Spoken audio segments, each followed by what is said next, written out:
Hello, guys.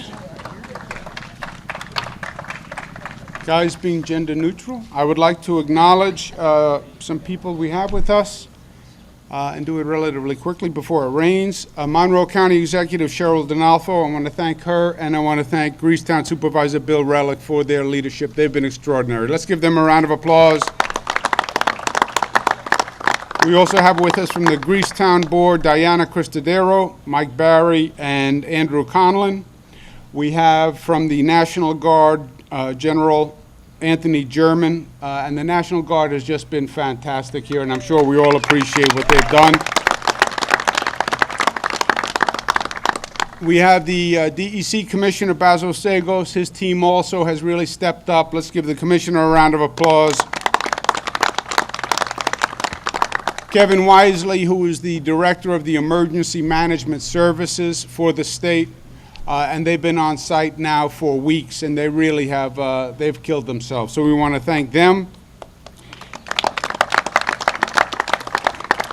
And to Manny Bergio, whose lawn we are trampling, we want to thank him for his hospitality and allowing us to be on his property and for his good work.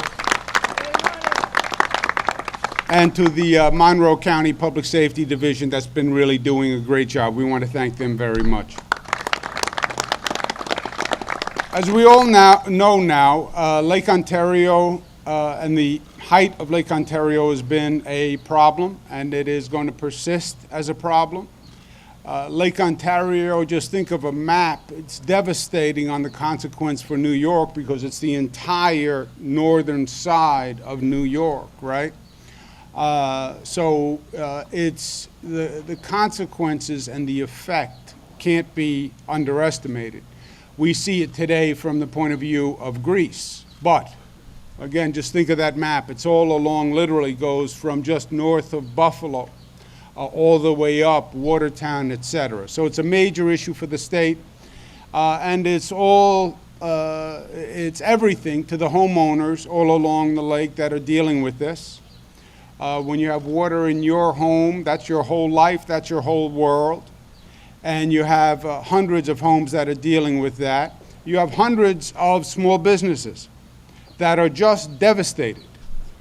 Remember, you have a lot of businesses that deal with the tourism, deal with recreation, marinas, restaurants, etc.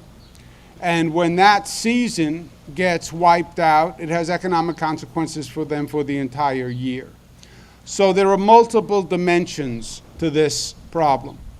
And short term, the emergency problem is how do you keep water and keep the lake from coming into people's basements and into people's businesses. We filled close to 2 million sandbags. So if the National Guard and the emergency service workers look tired, you know why. 2 million sandbags are a lot of sandbags. But in truth, the sandbags are not working in a way that's going to keep up with the lake. The wind is supposed to come up tonight. That'll bring waves, and that'll just repeat the same problem. It comes right over the sandbags, etc. We're looking at a new product that the state hasn't used before, which is essentially a portable dam that gets filled with water. That's what we were just looking at in the back of this property. And it is essentially, when it works, a 4-foot, 5-foot, 6-foot additional seawall that can be constructed exactly where you need it. And the state is going to be studying it here today. We're going to be at Sodus Point looking at it in different applications. It's probably the most promising technology we've seen. There's nothing that is perfect, right? You're trying to keep the lake from coming over the wall, coming over the beachfront, whatever the case may be. But this is a technology that we're looking at. I want to talk and make a determination before the state legislature leaves next week, because if it works, I want the state to invest in it, protect the homeowners now. It's also reusable. And again, considering the consequences we're talking about, I think it would be a smart investment for the state. So we're going to look at its application here, and then we'll be talking to the legislators before they leave next week. I'm also sending a letter to the Army Corps of Engineers today. I would like to say that this is a once-in-a-lifetime situation, and it's not going to happen again. Unfortunately, they've told me that about 20 times in my job. I can't tell you how many times they said this is a once-in-a-100-year event. But when you hear that about 5 times a year, you start to get a little skeptical. And there's no doubt that there is an extreme weather pattern that is happening over and over again. So these dams are actually reusable. If it happens again in a different part of the state, they would be reusable. And I'm sending a letter to the Army Corps of Engineers asking them for a permanent bulkheading system, more boulders, more encased. They have these caged rock, basically seawalls that they can put in.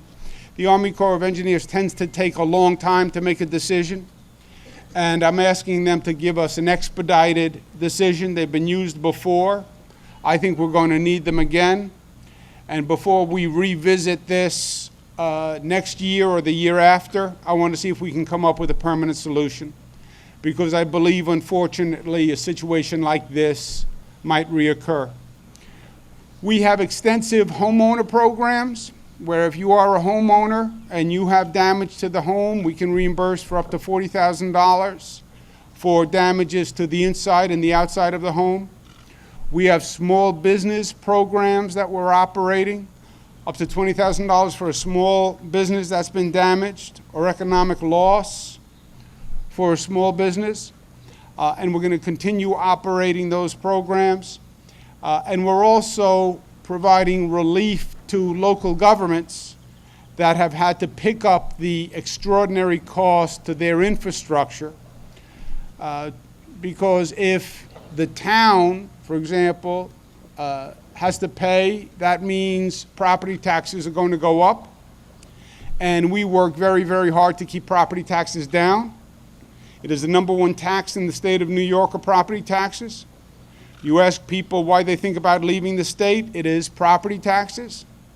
I spend a significant amount of my time making sure property taxes are lower, getting local governments to work together, et cetera.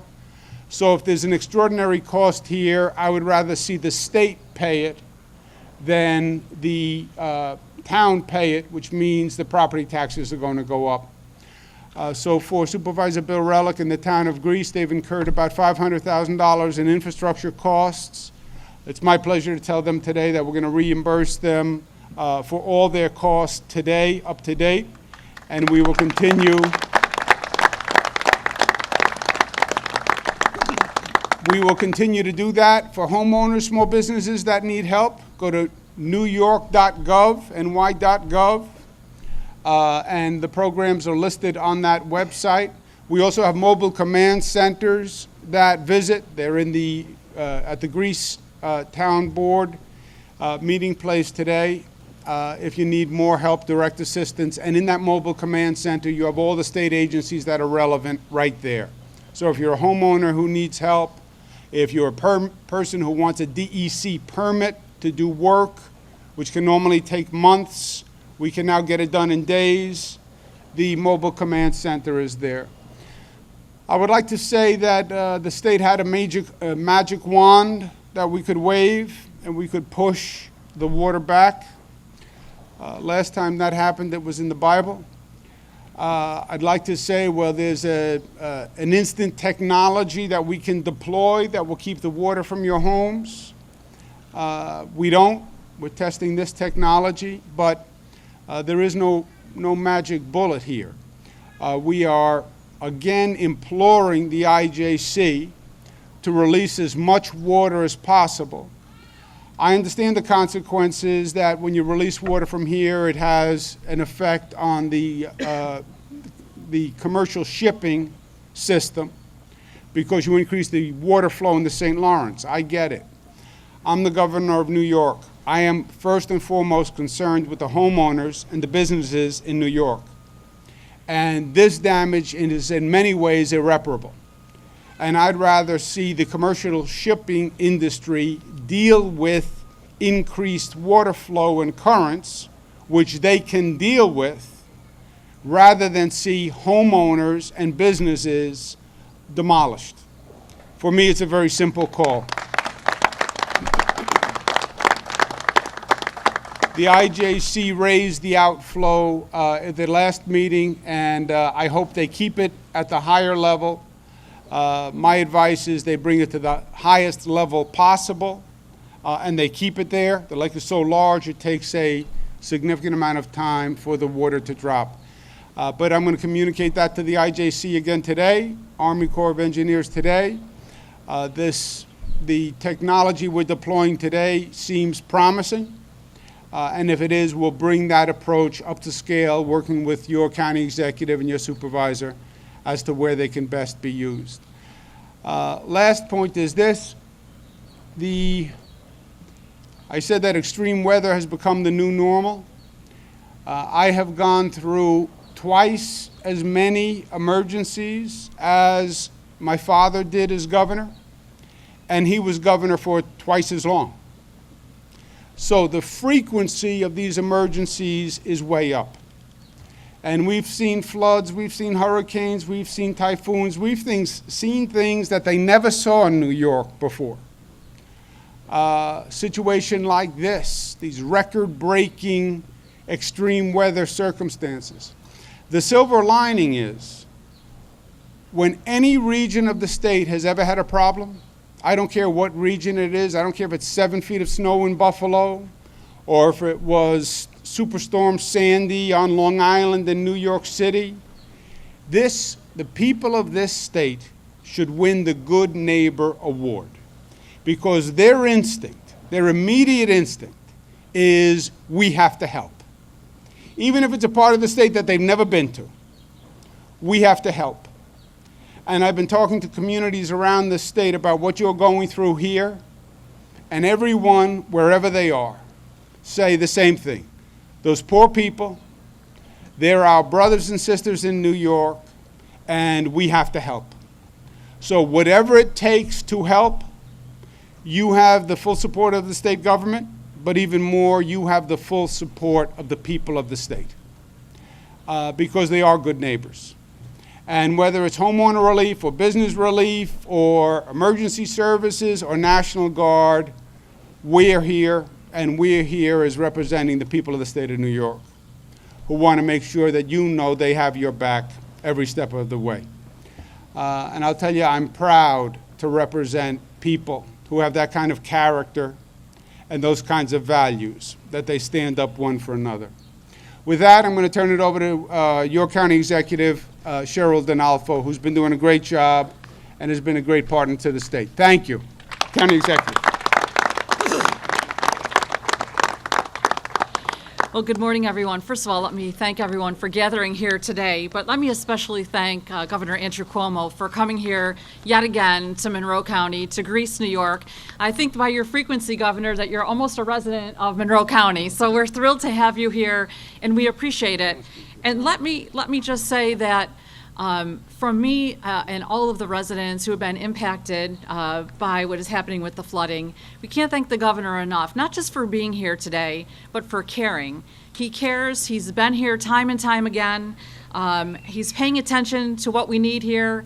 And most importantly, he's doing something about it. So we can talk about it, but then we have to do something. So I want to say to the governor, thank you so much for your actions, because they are speaking very loudly. And we can't thank you enough for the cooperation, for the responsiveness that you have shown the people here of Monroe County. Will you join me in thanking Governor Andrew Cuomo?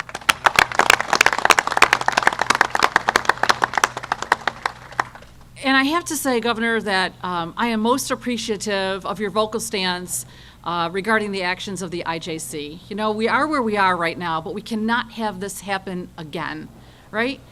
This could have been avoided. We could talk about it all day long, but we are where we are, and we need to make sure that homeowners and businesses and infrastructure and the people of the shorelines on the south side of Lake Ontario don't have this happen again. And so when we have leadership as demonstrated by the governor, and we join together and we take a stand, I believe that we can help the situation out. And we have to repeat our call to the IJC to do the right thing. You know what? Their treaty, their plan 2014, it actually contemplates this very situation from happening. But it also contemplates action by the IJC. And it's really not right that they're not being responsible in fulfilling what is their obligation under their own treaty and under their own plan. So I'm thankful that the governor is calling for action by the IJC. I will also be communicating with them today, asking them to uphold their promise, their covenant with the people on the South Shore of Lake Ontario, and to make them whole, to make sure that this doesn't happen again, lower the lake levels, and pay for the destruction that is done, and provide protection so it does not happen again. We stand with the governor, we stand with Supervisor Bill Rylick as well, to make sure that the IJC is held accountable. But most importantly, let's be honest, we stand with the people who are here right in front of us. We want to make sure that this gets done. We are also heading to Washington at the end of the month to meet with the Army Corps of Engineers and with elected representatives there as well, to talk to Washington, to say, join the effort, stand with us, make sure that the people of Monroe County get what is promised to them, make sure that our homeowners stop getting damaged, their property, their lives. You know, you shouldn't have to go to bed at night wondering if your house is going to be there in the morning, right? You shouldn't have to worry about tonight when the waves pick up whether or not your basement's going to be flooded. You shouldn't have to go to bed tonight wondering, am I going to have to, again, I've been here my whole life, put more money into my house to hang on to what is rightfully yours. You're a business owner. The governor talked about it. There are businesses here in Greece, and you know what? They're hurting right now. There are businesses all up and down the shoreline that might never open again because they're relying on tourism. They're relying on people visiting their businesses. They haven't even opened for the season. We can't have that happen again. We have infrastructure needs. We have roads that are in bad shape. We don't know what's going to happen with our sewer system when all the lake levels are back to a better level. So you know what? This is very important. We are so thrilled that the governor is here today. We're so glad for his cooperation. Again, I can't thank him enough, but speaking about great leadership, I want to turn the podium over to Supervisor Bill Rylick. And I got to tell you, Bill, I know that you've been putting in countless hours when we started with the windstorm and opening up the town hall for the residents of the town of Greece and for people throughout the county of Monroe, to the snowstorm and now to the flooding situation that we have now. You know what, when the residents were in need, you were there to answer the call. So thank you to the supervisor for his leadership. Please join me in welcoming Supervisor Bill Rylick. Thank you, Cheryl. Thank you, Cheryl. You know, I got to tell you, when the governor talks about and the county exec talks about the community coming together, it's not only all of you helping one neighbor to the other, but it's also our governor and our county executive. When the governor was here last time, one of the residents, Mrs. Bergio, mentioned that we had a problem with the wake on the channel, that boats were going down or jet skis and causing further damage. Governor said it's done, it's handled. And you know what? Before the end of the day, the DEC was here closing off the end of the channel, and the problem was taken care of. The governor isn't just talking, he's walking the walk. I've talked to the governor at least a half dozen times since this event has occurred. He says, what do you need? What can we do? We're here to help. And today he's here once again to help with a financial support to offset the expenses the town has incurred. The county exec has done the same. When we had Edgemere Drive down near Dewey Avenue underwater for probably a little over a month, the county exec brought in an 8-inch pump, the largest they have, and we were able to clear that road within a day and a half. And now it's passable again. Well, tonight we're in for another event. I hope it's not as severe as the previous ones, but now with what the governor's doing and this new bladder technology, we hope that we'll see some improvement for the homes around here, and it'll keep a lot of the water off the roads and into our sewers and into our infrastructure. So I've got to tell you, it's been a pleasure working with our governor and our county executive on behalf of all of the residents here to do what we can. Now, when we talk about the IJC and when they talk about it's just rainfall, well, if you go back to November of 2015 to May 2nd of 2016, 1 year previously, and then you look at the outflows this year, 1.3 trillion gallons of water were let out the year before, more than this year. If that water were allowed to be released like they had the previous years, like they've done previous decades, we wouldn't be nearly in the condition we're in today. We hope they hear that loud and clear.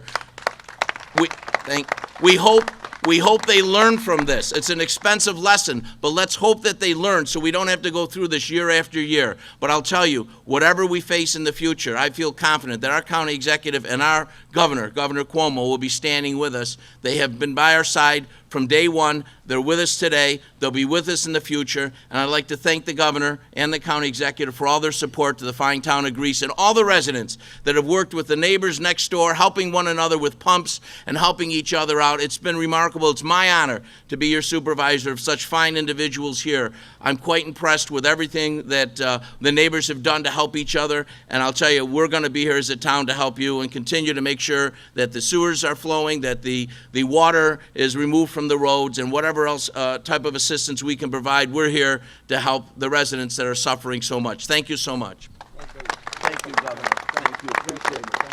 Thank you. Any questions for myself or the supervisor or the county executive or any of our colleagues? Governor, what steps are being taken for the IJC to actually turn this around? Well, yeah. Well, you know, I think the supervisor hit it right on the head. It is a fact that the rainfall has been a record rainfall. That is a fact. But that is not the answer to this situation. They had the flexibility to do releases earlier. And when I say they blew it, I believe they failed to use their authority that they had, because the new plan gave them additional flexibility and additional authority. They should have done releases earlier on, so we didn't wind up in this situation. Now, you can say, well, retrospect, Monday morning quarterback, but look, you knew that we hadn't been at the high rain point, and you knew that you were looking at record levels to begin with. I believe they made a mistake in not doing more releases earlier on. I hope, as the supervisor suggested, that they learn from it and they don't repeat the mistake.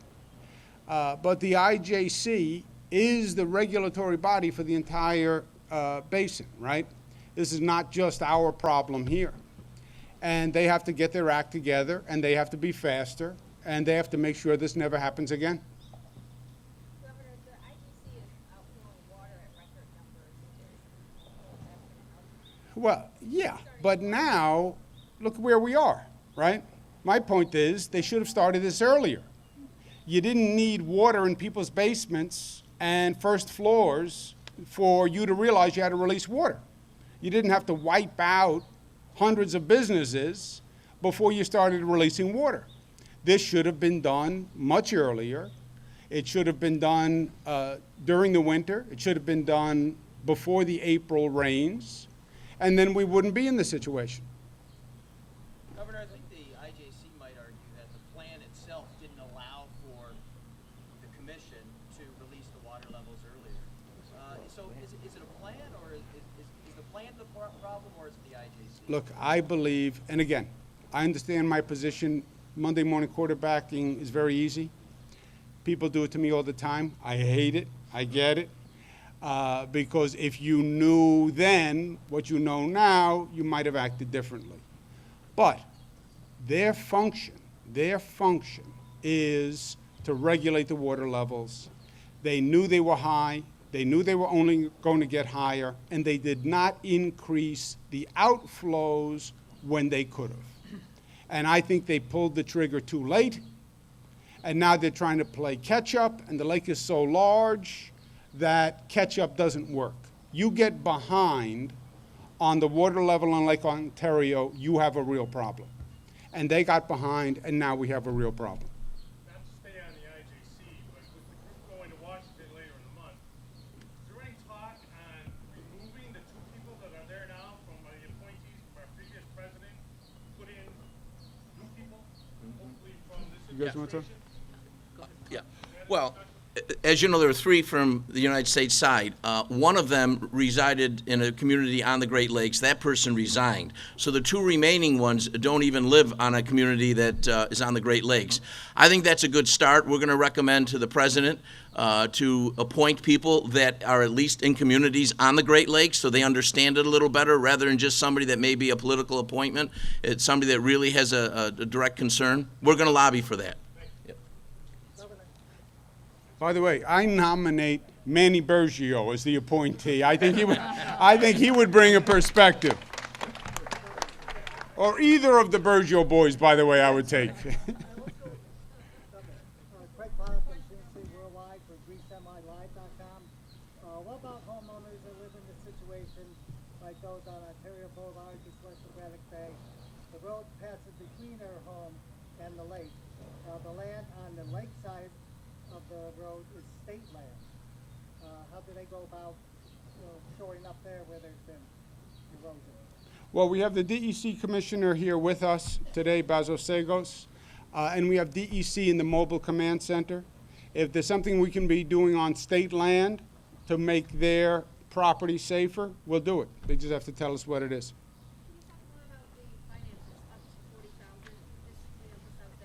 Yeah, homeowners, the state has a program. We have a not-for-profit housing provider that will work with the homeowners and reimburse homeowners for up to $40,000 in damage to the interior and the exterior of their home.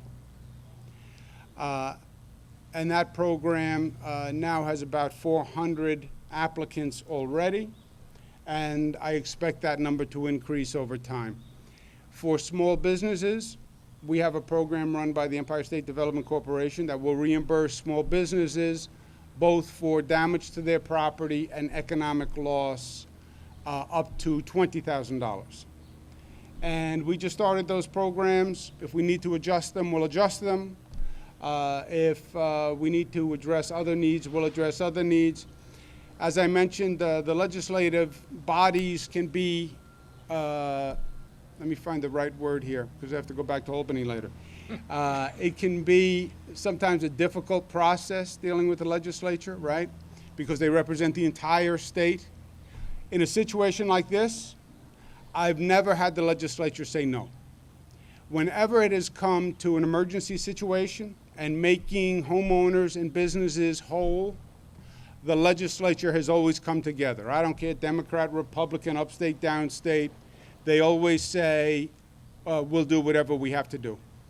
So it's not going to be a question of funding for this effort, because as I mentioned before, you are supported by people all across the state. This is a question from the other side of the fence. Normally it doesn't happen. Last time you were here, you brought up the $7 million, which I'm sure everybody was thankful for, but when you actually figured out, you mentioned 400 people have already applied, and I haven't been one of them yet. They haven't been one, they don't have to do that. Anyways, $40,000 times 175 properties is $7 million. So you're already twice, in other words, $7 million isn't gonna really work. That's right. Number, but it's not even close to the damage. Yeah, no, that's what I'm saying. We started with an estimate. We were estimating what we thought the demand would be. But whatever the demand is, we will meet the demand. And that's what I'm saying. The legislature, as you know, approves the budget. This is what they call an emergency allocation, but I've never had the legislature say no in a situation like this. The other piece of it, because I've got the paperwork, I'm sure other people have too, the nonprofits that are running the program for you. Sheen House. Sheen House here. The paperwork is astounding what you have to do to fill it out. And then, for a lot of people, the income level is restricted. In other words, if you own a property, what's the difference how much you make? You own the property, you have damage. What if you happen to, that property happens to be a rental? You still own the property, but you can't collect, you can't get a grant. If you have a summer home, it's not your full-time home. Same property, same damage, but the program isn't set up for it. So there's three areas: income, living in it, and whether it's rental or something like that. It's still your property. And Yeah. right now, it's not set up to address any of it. Yeah, here's the balance. And again, this is a program that was designed just for this situation, so I'm sure it will evolve and I'm sure it'll be tweaked as we go along. But the balance is you want to help people who need financial help. But people who have insurance, you want the insurance company to pay first. And people who don't really need financial help,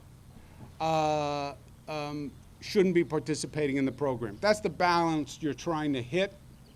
I've heard complaints about the application. They're going through the application to streamline it. The other point is we want to make sure that there's no fraud in the program, that people actually own the home, and that we know we're reimbursing the right person. Because as I said, these are taxpayer dollars, and the protections on taxpayer dollars are very important to me. So we're trying to strike that balance. If it has to be tweaked one way or the other, we will. Okay, thank you guys, thank you. So Governor, that's the other question. Why is this taxpayer dollars and why aren't these dollars that are coming from people that are profiting from this entire lake road? Like You- the hydropower. You tell me who I can sue, I'll sue them for the money. There's a, Who's going to be making the money? Hydropower? Shipping industries? I'd say there's a start.